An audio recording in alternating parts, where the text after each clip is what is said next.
Good morning, students. We will see the second layer today of our architecture, and the second layer is administration and operation layer. So you can see here, this layer again consists of four different categories. You have BI architecture, then BI and DW operations, data resource administration, and business applications. So these concepts are very, you can say, you have seen them as roles. Like if you have checked out, like whenever you apply for jobs, you must have seen, or at least you must have gone through the description that is given. So these are basically the roles that are played by the people who are working in an administration or in the organization there. So let us try to understand how this layer works. Then the first one here in this administration and operation layer, that is the BI architecture. So this consists of four things. That is, you can say that to make it up, to sum it up, we already know data. Data is nothing but we are talking about here the raw information or the raw facts and figures. So now every data or any data, lots of data is existing with the growth in technology and day-to-day activities that are carried out online. So data is increasing. Now the important thing here is how this data has to be represented. That is the first point, that is should follow design standards.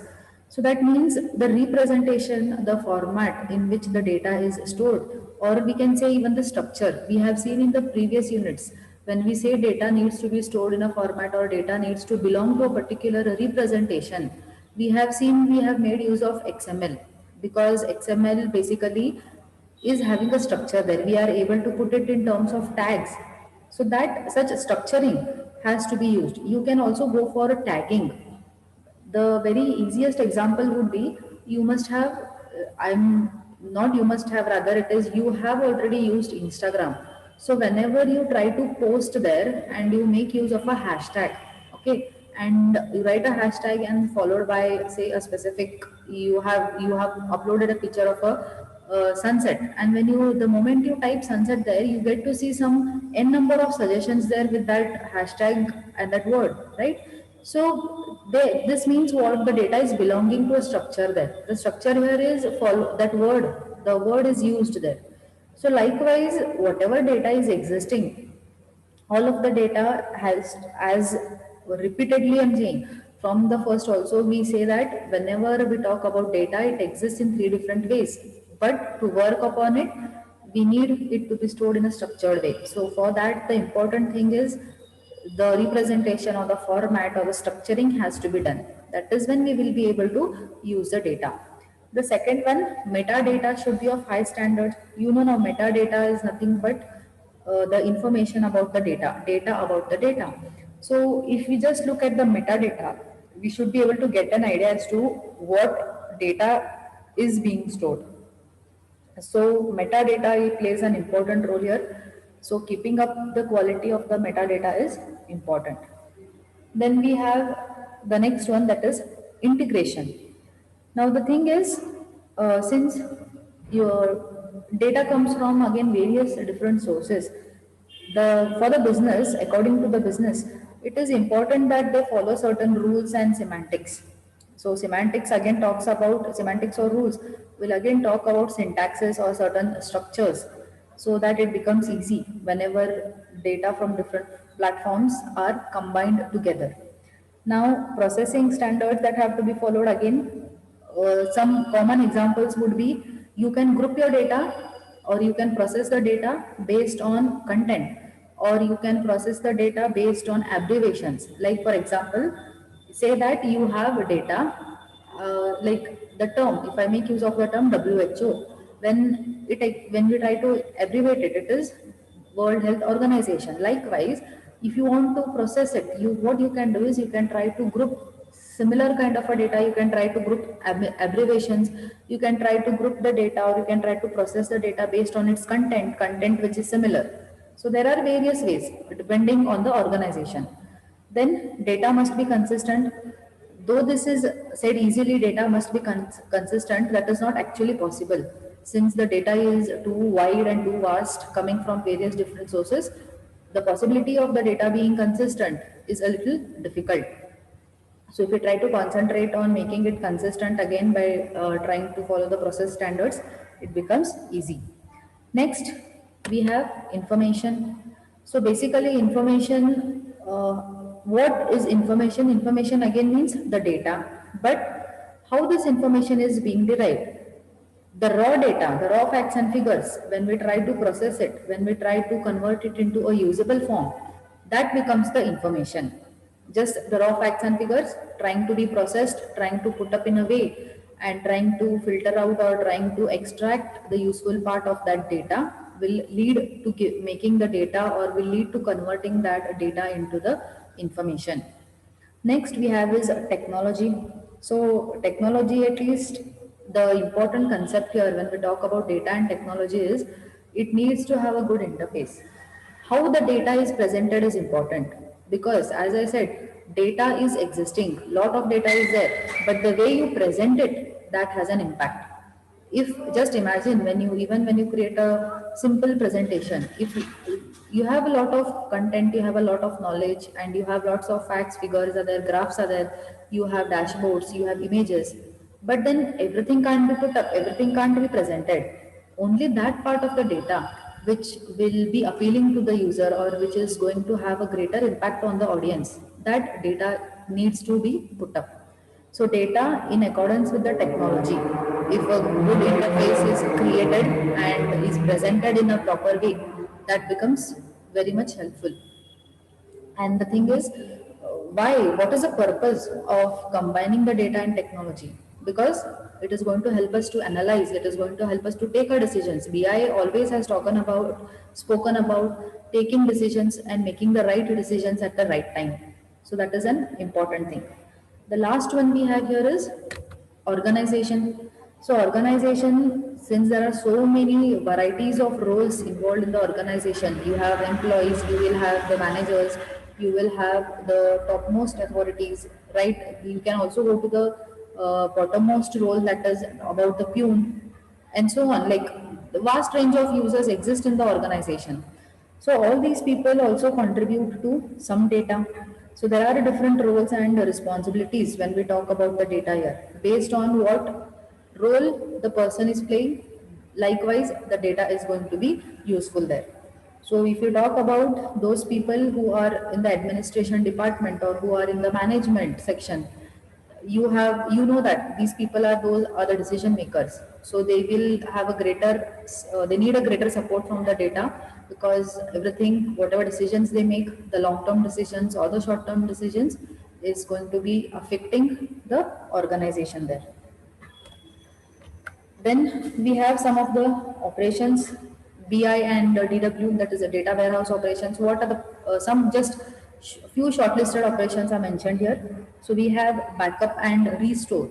So you know that uh, even in simple terms, whenever you have talked about just creating a file and trying to store some random data or a text file on the computer, the important thing is backing up that data, because we are all dependent on technology. All the digital data is basically, that is the only source now. There is very minimal amount of manual data that is existing. So if in case there is some problem with the system, and your work, basically the work, whatever you do is going to be stopped. So for that, backing up of the data regularly is important. Restoring those parts of the data which have been backed up, that plays an important role there, because when we say backup, we are trying to back up everything. We are not going to when we talk about backing up, we are not going to see which part of the data needs to be backed up. All of the data is backed up, but when we talk about restore, only that part of the data that is useful for an organization is going to be restored. Then security need not be mentioned. You know how, what rather you are more aware of the security that is needed for any kind of a data, even ranging, even the simple data, like you take your Facebook accounts, any other social media accounts you have, all of you have that authentication setup, you have one time that OTP that comes, then you have logging through your mobiles. So why this security is there? So that all our data is properly secured there. Any unauthorized access we are trying to prevent.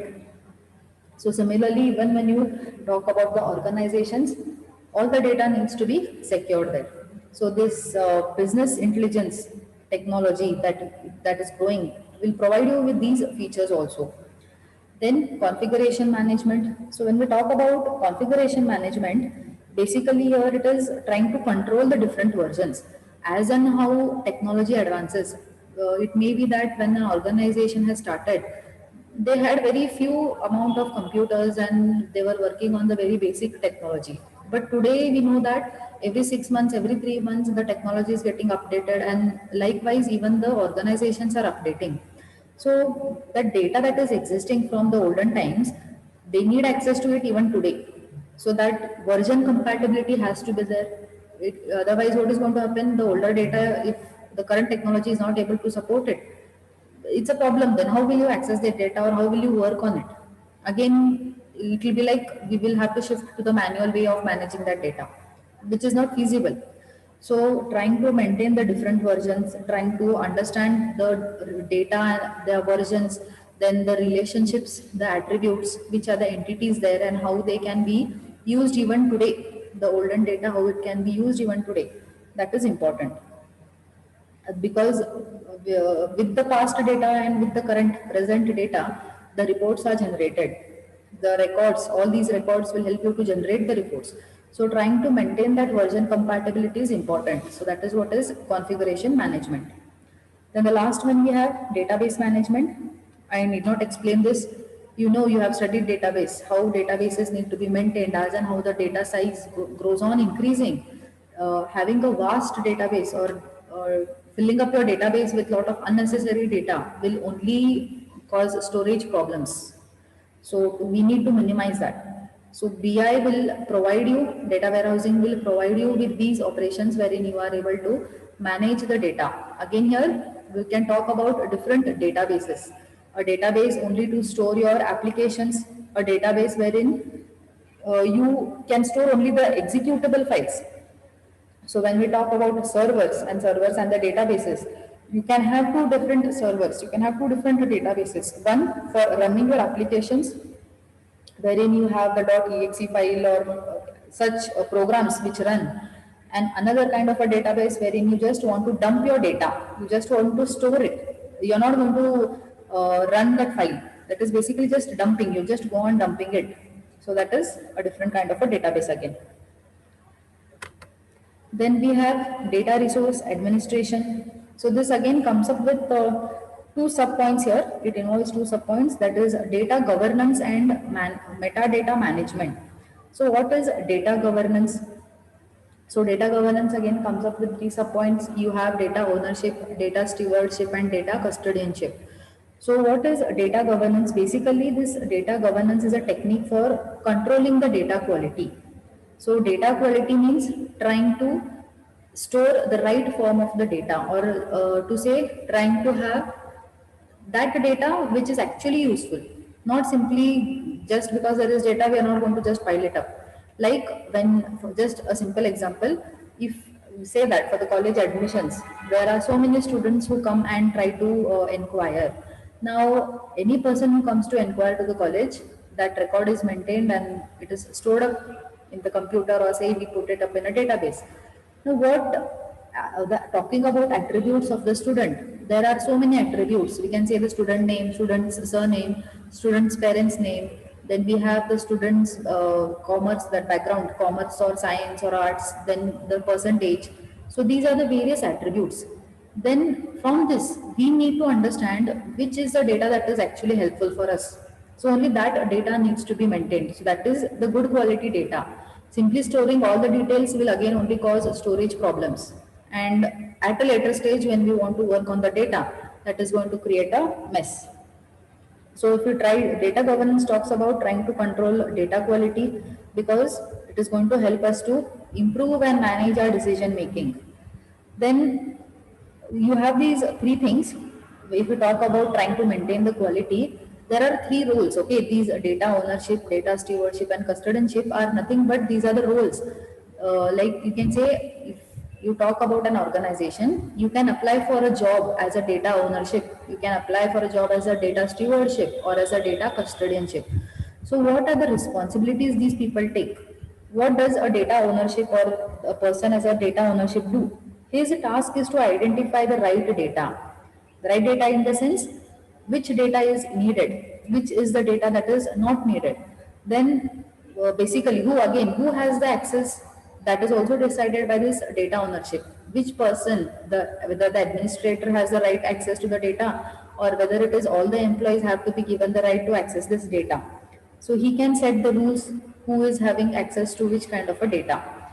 Then data stewardship, it talks about basically trying to manage the data, that is trying to take care of the data, to see to it that the data is not corrupt or the data is not just washed out. So it is his responsibility to take that backup, and on a day-to-day basis, he needs to see that whatever data is there, whatever data is given by the data ownership, how that data can be taken care of, how it can be managed, in which way he can store it, because if the data is stored properly, the implementation will take place properly.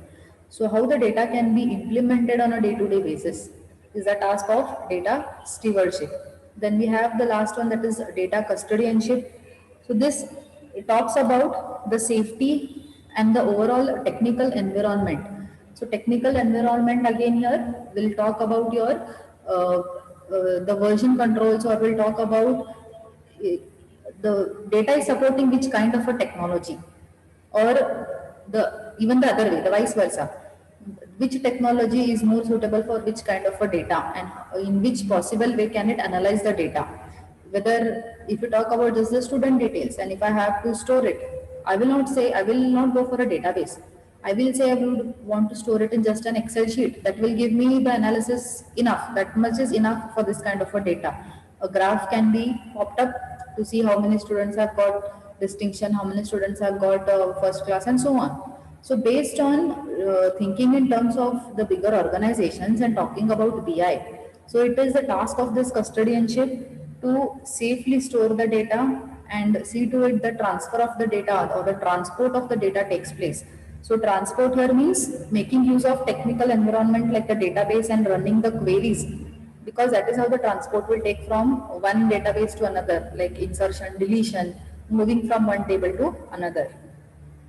Then, to put it in short, when we talk about the metadata management, you imagine that you have, I'm not sure if you people have experienced the song cassettes, okay? When in the olden days, we had the tape recorder and we had a cassette. So, every cassette, if you look at the cassette, there is basically, you can see that plastic device with reels inside it, but just when you look at it, are you able to understand which song is recorded inside? No, that is not enough. We will need some metadata there. So what is the metadata they give us? On the cover, you could see the singer name, you could see the which song is there, which movie is there, which year it was published and all. Right? Similarly, you must be aware of CDs also. When you look at a CD, you can't tell what is the content just by looking at it. If I throw a pile of CDs in front of you and I ask you to identify the CD which is having the contents of the subject BI, it is difficult. So how are you going to be able to identify? Just by the description or just by the metadata that is there on the CD, which is written on the CD there, saying this CD belongs to, or this CD has the contents of all these details. These are going to give you the metadata. So this is metadata, and it has again four groups: business metadata, process metadata, technical metadata, and application metadata. Let us in short try to understand what are these. So when we talk about technical metadata, you can see that a table is given to you here, which is having branch ID, location ID, and the quarter. What is this? So basically, just imagine a small example here. You imagine that we have an electronics company, and this electronic company is based in various locations of India, major cities, you can say it is located in major metropolitan cities. Now since they are located, they are located at different locations, At each location they will have their own database. Say at a Pune branch they have their own location, at a Belgaum's branch its own database is maintained, at a Mumbai's branch its own database is maintained. So the data is different now at all these branches. But then the company which is running this is online. So basically it is trying to run a web application. So now the thing here is, if they need to understand what are the revenue earnings, or say what are the profit or whatever is the loss, what are the number of sales that have taken place, they are going to do it as a whole and not as a just one particular branch.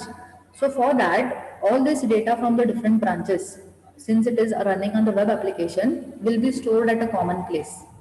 So now what is the technical metadata here? The important thing to identify for a particular location would be based on its location ID and would be on its branch ID.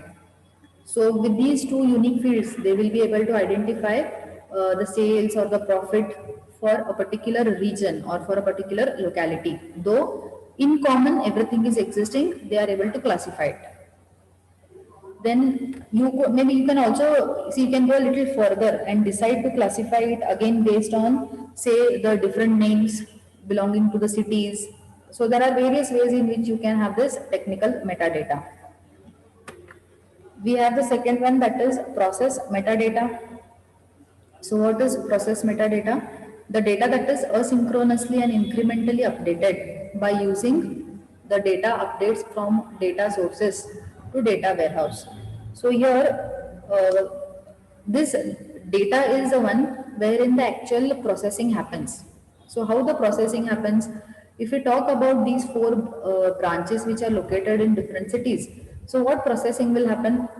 Based on the sales again, or you can say based on how many customers they have got, they can try to calculate the audit, they can try to calculate the accounting, they can try to understand whether a particular product at a particular location, whether the sales has been good for that product or whether that particular product is in loss.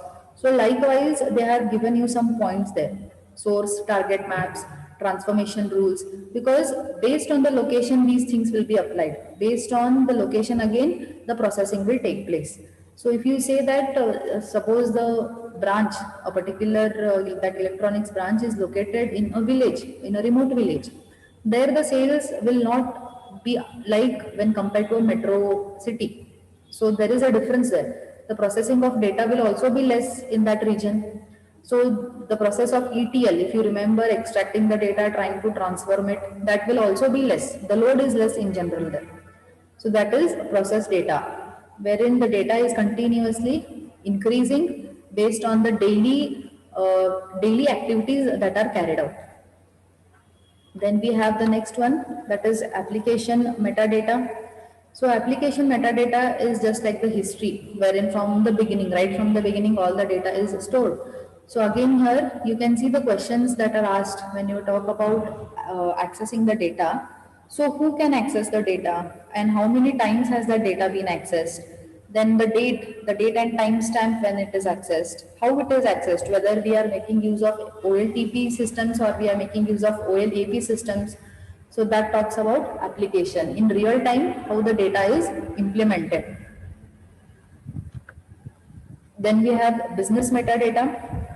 So this basically captures, this talks about capturing the information. Any data which is present, the business data is going to capture.